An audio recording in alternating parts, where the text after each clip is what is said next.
میں خیبر پختونخوا کی تاریخ میں یہ پہلی حکومت ہے. اس سے پہلے بھی 5 سال ہماری حکومت رہی، اس میں بھی کافی ریفارمز ہم نے کیے تھے. اور اس حکومت میں جو ہمارے تقریباً 3 پورے ہو رہے ہیں، اس میں جس طرح انہوں نے کام کیا تو یہ میں اس کو اپریشیٹ کروں گا. اور انشاءاللہ جو میری طرف سے چیف منسٹر کی طرف سے ان کی جو بھی مدد ہوگی، ان کی جو بھی ضروریات ہوگی، انشاءاللہ وہ میرے طرف سے ان کو ضرور پرووائڈ کی جائے گی.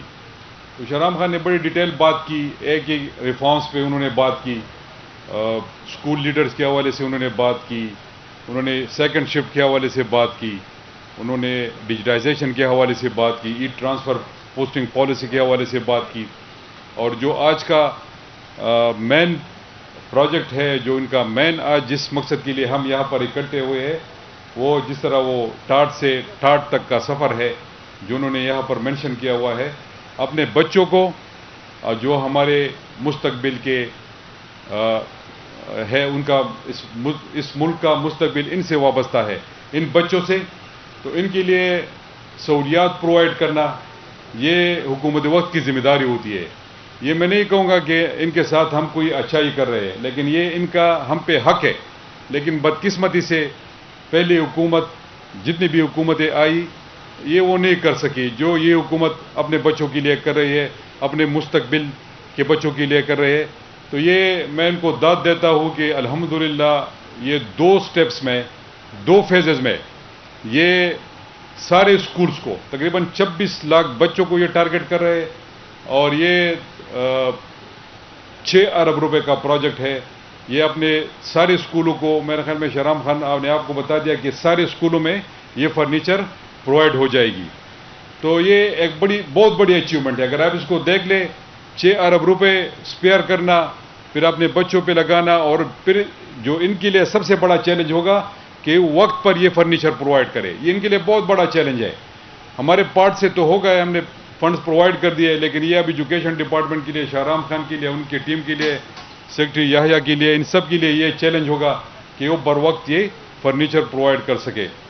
میں 4تھی تک میں خود ٹاٹ اسکول پہ پڑھا ہوں.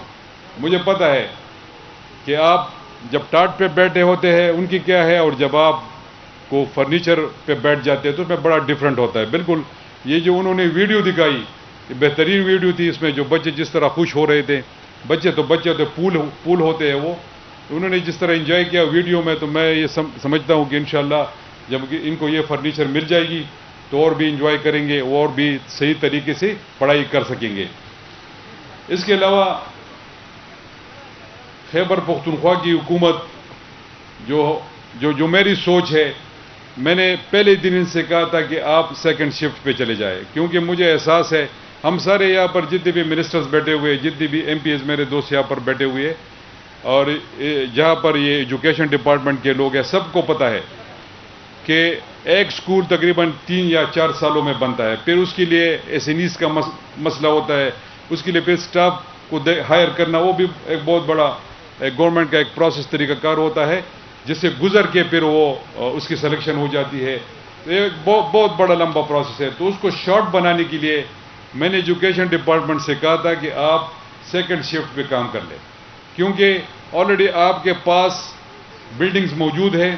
ان ٹیچرز کے ساتھ جو آلریڈی اس اسکول میں پڑھاتے ہیں، پہلے ان سے بات کی جائے کہ آیا وہ ولنگ ہے تو ہم آپ کو ایکسٹرا تنخواہ دیں گے اس کی، تو اس کے مطابق آپ بچوں کو پڑھائیں. اگر وہ ولنگ نہیں ہے تو معاشرے میں لیفٹ رائٹ پہ اب ایجوکیشن عام ہو چکی ہے، اور بہت سے ہمیں ٹیچرز مل سکتے ہیں. اور یہ میں شہرام خان کو کریڈٹ دینا چاہوں گا کہ انہوں نے PTC کے ذریعے جنہوں نے ہائرنگ شروع کی ہوئی ہے.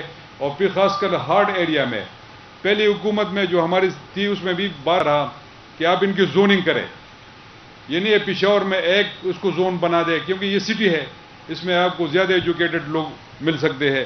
آپ ہارڈ ایریا کو علیحدہ کریں، ان کے لیے تھوڑا سا رولز ریلیکس کریں. کیونکہ اگر آپ NTS کے ذریعے یا ایٹا کے ذریعے اگر کوئی ٹیچر ریکروٹ کرواتے ہیں تو پھر سفارش ڈھونڈ کے پولیٹیکل لوگوں کے پاس جا کے کوئی نہ کوئی اس کی سفارش کروا دیتے ہیں، اور وہ دوبارہ واپس سٹی میں آ جاتا ہے. جو آپ کے ہارڈ ایریا کے اسکولز ہیں، ان بچوں کا بھی ہم پہ حق ہے، ان کو بھی ہم نے پڑھانا ہے. تو یہ ضروری ہے کہ وہ پھر وہاں سے آپ ہائرنگ کر لیں تاکہ وہ آسانی سے اسکول پہ جا سکے اور بچوں کو پڑھا سکے. تو میں شاہرام خان سے آج یہ ریکویسٹ کروں گا کہ یہ آپ اس پہ بھی کام کر لیں زوننگ کے حوالے سے, کہ کوئی زون بنا دے, ہارڈ ایریا کو علیحدہ زون ڈکلیئر کر دے, اور جو سافٹ ایریاز ہے, جو سٹیز ہے, اس کو علیحدہ کر لے تاکہ ہم اور بھی اپنی ایجوکیشن کو اٹھا سکے. یہ جس اسکول میں کھڑا ہوں, حسنین شہید اسکول, 2018 میں آیا تھا, جہاں پر میرے خیال میں انرولمنٹ کا پروگرام تھا, اور آج میں 3 سال بعد ادھر آیا ہوں. 3 سال ہمارے یوں گزر گئے, مجھے بھی پتہ نہیں چلا کہ 3 سال کس طرح گزر گئے.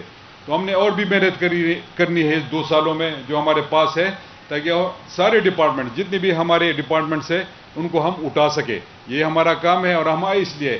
اور یہ گورنمنٹ, پی ٹی آئی کی گورنمنٹ, یہ ریفارم بیسڈ گورنمنٹ ہے. پرائم منسٹر عمران خان کے ویژن کے مطابق ہم نے چلنا ہے, اور ان کے جو احکامات ہیں ان کو فالو کرنا ہے ہم نے. جس طرح انہوں نے یہ جو ایک نصاب کا کنسیپٹ آیا, جو ہم نے آلریڈی امپلیمنٹ کرنا شروع کر دیا, انہیں بھی فیزز وائز میں یہ کریں گے. یہ ایک بہت بڑا قدم ہے. میں سمجھتا ہوں اس سے جو امیر کا بچہ اچھے اسکول میں پڑھتا ہے ان کا ایک نصاب ہوتا ہے, اور جو غریب کا بچہ ہے, ہمارے جو گورنمنٹ کے اسکولز ہیں ان کے بارے میں آپ کو پتہ ہے انشاءاللہ الحمدللہ اب ہم بہتری کی طرف جا رہے ہیں. جب ایک نصاب ہوگا تو کمپٹیشن میرے خیال میں پھر ہو سکتی ہے. اس وقت کمپٹیشن نہیں ہو سکتی, کیونکہ گورنمنٹ اسکولز کا نصاب ایک طرف تھا, اور آپ اگر ان کو دیکھ لیں تو وہ تو کیمبرج اور ان کی نصاب وغیرہ پڑھا رہے تھے. تو انشاءاللہ اس کو ایک کر کے ہمارے جو ہمارے گورنمنٹ اسکولز کے بچے ہیں, یہ انشاءاللہ ان کے ساتھ مقابلہ بھی کریں گے. اور میں سمجھتا ہوں کہ ان میں بہت زیادہ پوٹینشیل ہے. یہ دل سے پڑھائی کرتے ہیں ہمارے جو گورنمنٹ اسکول میں ہمارے بچے پڑھتے ہیں. تو میں انشاءاللہ امید رکھتا ہوں کہ اس سے ہمارے بچے مقابلے میں آ جائیں گے, اور جو غریب اور عام آدمی کا بچہ ہے وہ کمپٹیشن میں آ جائے گا. تو اس میں بھی ان کی کاوش تھی ایجوکیشن ڈپارٹمنٹ کی, شاہرام خان کی, انہوں نے بڑے اچھے طریقے سے اس کو اڈاپٹ کر لیا.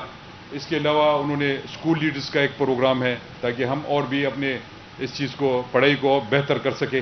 اس کے علاوہ انہوں نے بہت سے ریفارمز یہاں پر آپ کے سامنے رکھ دیے. انشاءاللہ اور بھی ریفارمز ہم لائیں گے ایجوکیشن میں.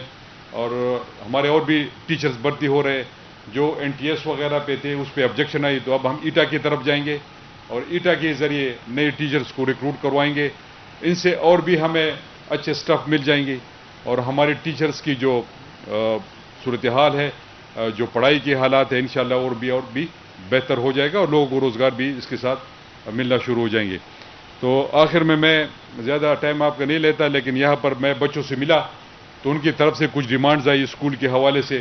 ایک تو میں شاہرام خان سے کہوں گا کہ وہ آرکیالوجی ڈپارٹمنٹ سے بات کر لے, تو یہ آرکیالوجی ڈپارٹمنٹ کو ہینڈ اوور کر کے صحیح طریقے سے دوبارہ اس کو رینوویٹ کرا دیں گے, ریہیبلیٹیٹ کروا دیں گے. اور کچھ بچوں نے کہا کہ ہمیں اسپورٹس کی فیسلٹیز چاہیے, تو میں اسپورٹس ڈپارٹمنٹ کو ڈائریکٹ کرتا ہوں, وہ یا آ کے فیزیبلٹی بنا کے اس اسکول میں جو بھی فیسلٹیز ہم پرووائڈ کر سکتے ہیں اسکول کے حوالے سے, وہ میں ضرور آپ کو دوں گا انشاءاللہ. یہ میرا آپ سے وعدہ ہے. باقی وقتاً فوقتاً آپ سے ملاقات ہوگی. لاسٹلی ایک چیز جو میں نے بجٹ میں بھی اس پہ بات کی تھی, جو میرے سپیچز ہیں آپ اٹھا سکتے ہیں جلسوں میں, پروگرامز میں, ایجوکیشن کارڈ میں. ہم اب بہت سے وظائف اپنے بچوں کو دے رہے ہیں. اس ایلیمنٹری میں ہم ستورِ د پختونخوا ایک ہے, ہائر ایجوکیشن میں رحمت العالمین اسکالرشپ ہے, کچھ اور اسکالرشپس بھی ہے. میں چاہوں گا کہ ہم اس کو ایک ایجوکیشن کارڈ میں اس کو کنورٹ کر لیں, تاکہ جو ہمارے بچے ہیں جو کمپٹیشن میں آ کے ان کی خواہشات ہے کہ وہ اچھے سکولز میں پڑھے, وہ اچھے کالجز میں پڑھے. وہ غریب کا بچہ وہ میڈیکل کالج جانا چاہتا ہو, تو ان کے اگر والدین غریب ہے, وہ افورڈ نہیں کر سکتے, تو میں چاہوں گا کہ اس ایجوکیشن کارڈ کے ذریعے ان کو ہم سپورٹ دے سکے. جس طرح ہیلتھ کارڈ تو فری فار آل ہے, وہ تو سب کے لیے ہے. ہیلتھ کارڈ, کسان کارڈ جو ہے وہ کسانوں کے لیے ہے, اس میں سارے کسان ایڈ آن ہو سکتے ہیں. لیکن ایجوکیشن کارڈ میں ہم پہلے مرحلے میں ٹارگٹ کریں گے کہ جو غریب لوگ, ایک میکینزم اس پہ کام ہو رہا ہے کہ کس طریقے سے ہم اس کو کریں گے. تو یہ میری کوشش ہوگی کہ ایجوکیشن ڈپارٹمنٹ میں ہم ایجوکیشن کارڈ کو لاگو کر سکے, تاکہ ہمارے جو غریب بچے ہیں وہ اچھے انسٹیٹیوشن میں تعلیم حاصل کر سکے. تو اس پہ میں لگا ہوا ہوں, انشاءاللہ یہ خوشخبری بہت جلد آپ کو مل جائے گی. اور اس کے ساتھ میں ہائی کو بھی یہ میں بتانا چاہتا ہوں, ادھر سے ان کو میں ڈائریکٹ کرنا چاہتا ہوں کہ وہ بھی سیکنڈ شفٹ پہ کام کر لے, کیونکہ وہاں پر بھی بچوں کے ایڈمیشنز کا بہت بڑا مسئلہ ہے. اس طرح ایک ایک بلڈنگ 4-5 سالوں میں بنتی ہے، جس طرح میں نے پہلے کہا، اور اس کے بعد جب اسٹاف کی ریکروٹمنٹ ہوتی ہے اس میں بھی کافی لمبا پروسیس ہے. تو میں بھی ان سے کہوں گا کہ وہ بھی جس طرح آپ لوگوں نے کیا ہے، شاہرام خان آپ نے، تو میں کامران منگل سے بھی بات کروں گا کہ وہ بھی ہائر ایجوکیشن ڈپارٹمنٹ کو بتا دے کہ وہ بھی سیکنڈ شفٹ پہ چلے جائے تاکہ ہمارے مسئلے مسائل حل ہو. آخر میں آپ سب کا مشکور ہوں. تھینک یو سو مچ. پاکستان زندہ باد.